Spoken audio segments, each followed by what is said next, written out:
حضرت عمر رضی اللہ عنہ کی تاریخ سے آپ نے واقعہ سنا ہوگا کہ ایک شخص تھا، وہ اس کے کھیت میں دوسرے جو لوگ تھے ان کا اونٹ جو ہے وہ چرنے کے لیے آیا، تو اس نے جو ہے پتھر اٹھا کے وہاں پہ مارا، تو وہ جو اس سائڈ کے لوگ تھے ان میں سے ایک جو ہے وہ وفات پا گیا۔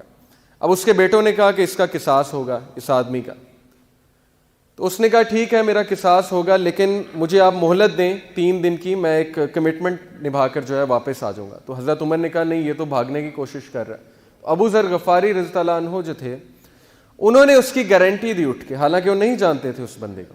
انہوں نے کہا کہ میں اس بندے کی گارنٹی دیتا ہوں کہ واقعی ہی واپس آئے گا۔ تو حضرت عمر اور صحابہ بڑا حیران ہوئے، حضرت ابو ذر غفاری کس بات پہ گارنٹی دے رہے ہیں، تو جانتے بھی نہیں اس شخص کو۔ بہرحال وہ شخص جو ہے چلا گیا وہاں سے۔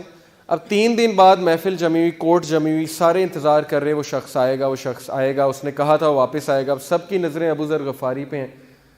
ابو ذر غفاری جو ہیں بڑے ریلیکسڈ بیٹھے ہوئے، تو صحابہ کو بڑا ڈر تھا کہ اگر وہ شخص واپس نہ آیا تو ابو ذر غفاری جو ہے بڑی مصیبت میں آ جائیں گے۔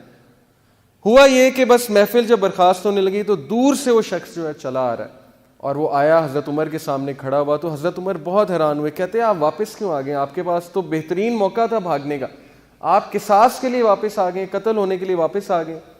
اس نے کہا جی میں نے سوچا تھا میں بھاگ جاؤں، لیکن پھر میں نے ایک بات سوچی، میں نے سوچا کہ یار اگر میں آج کمٹمنٹ نہیں نبھاتا، میں بھاگ جاتا ہوں، تو لوگ کیا کہیں گے کہ مسلمان اپنے وعدے پہ پورا نہیں اترتا۔ حضرت عمر بڑا خوش ہوئے۔ حضرت عمر نے کہا ابو ذر آپ نے کیوں گارنٹی دی ان کی؟ ابو ذر نے کہا کہ حضرت عمر میں اس کو نہیں جانتا، لیکن میں نے صرف یہ سوچا کہ یار اگر آج میں اس کی گارنٹی نہیں دوں گا تو لوگ کیا کہیں گے کہ مسلم معاشرہ اتنا سخت ہو گیا ہے کہ کوئی بندہ کسی دوسرے کی گارنٹی نہیں دیتا۔ تو یہ سن کر جو ہے اس کے جو بیٹے تھے، وہ جو شخص قتل ہو چکا تھا، اس کے بیٹے سامنے بیٹھے ہوئے تھے جنہوں نے کیس کیا تھا، ان کی آنکھوں میں آنسو آ گئے۔ انہوں نے کہا کہ ہم اسے معاف کرتے ہیں۔ حضرت عمر بڑا حیران ہوئے، کہتے ہیں کہ آپ اسے معاف کیوں کرتے ہیں؟ ابھی تو آپ کہہ رہے تھے قصاص کرو۔ انہوں نے کہا کہ ہم نے یہ سوچا ہے کہ امیر المومنین اگر ہم اسے معاف نہیں کریں گے تو لوگ کیا کہیں گے کہ مسلم معاشرہ اتنا سخت ہو گیا کہ لوگ آپس میں ایک دوسرے کو معاف نہیں کرتے۔ اب یہ صرف ایک چھوٹی سی بات سے دیکھیں چین آف گڈنس، چین پوری چلی ہے۔ ایک چھوٹا سا ایکٹ، وہ چھوٹا سا ایکٹ کیا تھا؟ اس بندے نے اپنی کمٹمنٹ نبھائی تھی، زبان کا پکا، واپس آ گیا۔ اس کی وجہ سے دیکھیں اللہ نے اس کے حالات چینج کر دیے۔ کہاں وہ قصاص ہونے جا رہا تھا اس کو معافی بھی مل گئی، اور مسلم معاشرے میں ایک ایسا زبردست واقعہ جو ہے وہ ہمارے سامنے آیا جس کی مثال ہم آج کل پیش کر رہے ہیں، آج تک پیش کر رہے ہیں۔ تو one thing it should be clear your communication, second it should be truthful, جب کہیں سچ بات کریں، third it should be just, کوئی لوپ ہولز نہیں ہونے چاہیے۔ آپ کسی کو کہیں جی کہ آپ کو پتہ ہے آپ کے بارے میں فلانا بندہ بڑی باتیں کر رہا ہے، اور آپ کے بارے میں بڑے لوگ بڑی باتیں کر رہے ہیں۔ اب بڑے لوگ سے کیا مراد ہے؟ کتنے ہیں؟ 1 2 3 4 5 6، کتنے ہیں؟ 10 ہیں، 12 ہیں، 15 ہیں، 20 ہیں، اور بڑی باتیں کر رہے ہیں۔ بڑی باتوں سے کیا مراد ہے؟ کیا باتیں کر رہے ہیں؟ I need to know. اب ایسے ہوتا ہے آرگنائزیشنز میں، مسکنسیپشنز ایسے پھیلتی ہیں، لوگوں کے مائنڈ میں باتیں ڈالی جاتی ہیں جی کہ فلانی جگہ آپ کے بارے میں باتیں ہو رہی ہیں۔ کیا باتیں ہو رہی ہیں بتائیں، بی اسپیسیفک۔ اس طرح کے الفاظ نہ کہیں جو غلط فہمیوں کو جنم دیں، یہ چیز ہمارے دین میں سخت منع ہے۔ تو قولوا قولا سدیدا، دس از دا فرسٹ ہیبٹ۔ اچھا اس کا مطلب یہ نہیں ہے، یہ دیکھیں سلائیڈ پہ کیا نظر آ رہا ہے آپ کو، کریلا کڑوا ہوتا ہے۔ اس کا یہ مطلب نہیں ہے کہ لوگوں کی دل آزاری کرتے پھریں۔ قولا سدیدا کا مطلب یہ نہیں ہے کہ آپ لوگوں کو وہ سچ بتائیں جو سچ بتانے والا نہیں ہے، اور ان کا جو ہے دل دکھاتے پھریں۔ حضرت عباس رضی اللہ عنہ جو ہے ان سے ایک بار یہ سوال ہوا، حضور کے چچا تھے رضی اللہ عنہ، نبی صلی اللہ علیہ وسلم کے بارے میں سوال ہوا کہ عباس آپ بڑے ہیں کہ نبی صلی اللہ علیہ وسلم بڑے ہیں عمر میں؟ حضرت عباس بڑے تھے تھوڑے سے، چند مہینے، میرا خیال چند مہینے کا گیپ تھا۔ تو حضرت عباس نے اب کہتے کہ میں بڑا ہوں تو ایک شان میں گستاخی بھی ہو جاتی نبی صلی اللہ علیہ وسلم کی، تو انہوں نے بڑی خوبصورت بات کی، یہ تفسیر میں آتی ہے۔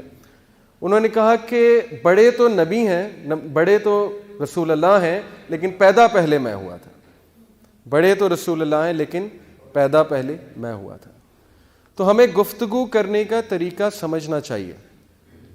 مجھے ایک اسکالر بتا رہے تھے کہ ان کے پاس ایک بھائی آیا، اس نے کہا جی کہ شادی کی پہلی رات میری بیوی نے مجھے کہا آپ مجھے بالکل پسند نہیں آئے اور ہماری نہیں بننے والی۔ اب یہ ٹھیک ہے اسے نہیں پسند آئے، ہو سکتا ہے سچ ہے، لیکن کیا یہ سچ بولنے والا ہے؟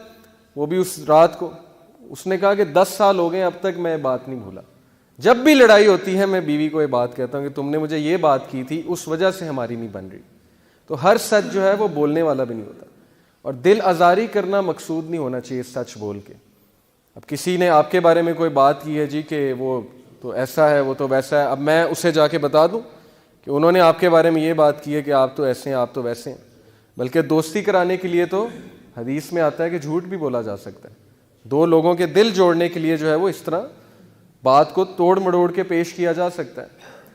تو بہرحال یہ چیزیں ہمیں سیکھنے کی ضرورت ہے. مسلم معاشرے میں اس کی بڑی کمی ہے، گفتگو کرنے کا طریقہ.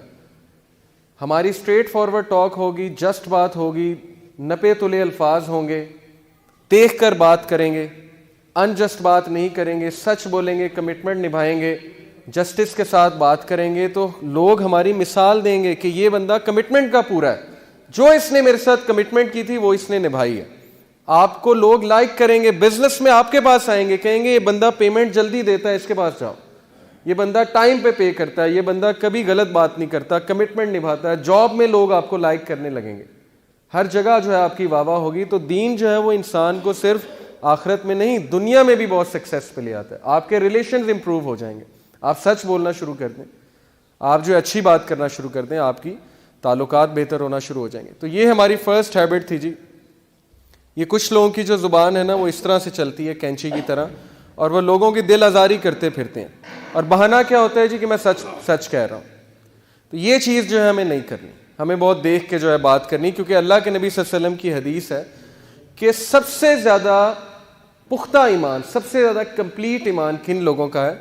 Those who are the best in their character، جو لوگ اپنے کردار میں بہترین ہیں، جن کا کردار بہت بہترین ہے.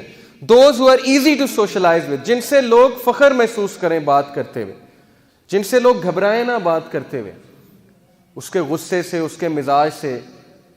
And those who get along with others and others get along with، اور جن کے ساتھ لوگ جو ہیں وہ کمفرٹیبل فیل کرتے ہوئے چلیں اور وہ لوگوں کے ساتھ چلیں. یہ ہیں وہ لوگ جن کی مثال اللہ کے نبی صلی اللہ علیہ وسلم نے دی کہ یہ ہے کمپلیٹ ان فیتھ، ان کا ہے بہت پختہ ایمان. تو ہمیں اس طرح بننا ہے انشاءاللہ. ایسا نہ ہو کہ لوگ ہم سے بات کرتے ہوئے گھبرائیں، لوگ ہماری زبان کے فتنے سے جو ہے وہ ہمیں ملنا چھوڑ دیں. کئی ایسے لوگ ہیں جن سے لوگ نہیں ملتے. کیوں نہیں ملتے؟ ان کے زبان کے فتنے کی وجہ سے. اور اللہ تعالیٰ ایسے انسان سے ناراض ہوں گے قیامت والے دن. حدیث ہے کہ اللہ تعالیٰ منہ موڑ لیں گے ایسے شخص سے. کیوں؟ کیونکہ یہ وہ شخص تھا جس سے لوگ ملتے ہوئے گھبراتے تھے، بیٹھتے ہوئے گھبراتے تھے. کیوں؟ اس کے زبان کے فتنے کی وجہ سے. تو جی پہلی ہیبٹ ہماری مکمل ہوئی. اب جو سیکنڈ ہیبٹ ہے یہ بھی کمیونیکیشن پہ ہے. سیکنڈ ہیبٹ ہے جی، قرآن کی آیت سے میں نے اخذ کی ہے کہ seeing only that is good, صرف اور صرف اچھے الفاظ ادا کرنا. اچھے الفاظ سے کیا مراد ہے؟ ورڈز آف ہوپ، ایسے الفاظ جن سے ہوپ ملے، جن سے کریج ملے، جن سے امید ظاہر ہو. ایسے الفاظ جو شکر گزاری کے الفاظ ہوں، ناشکری کے الفاظ نہ ہوں. ہماری زبان پہ بہت سی ناشکری کے الفاظ ہوتے ہیں، دن رات ہماری زبان سے ناشکری کے کلمات نکل رہے ہوتے ہیں، ہمیں احساس بھی نہیں ہوتا.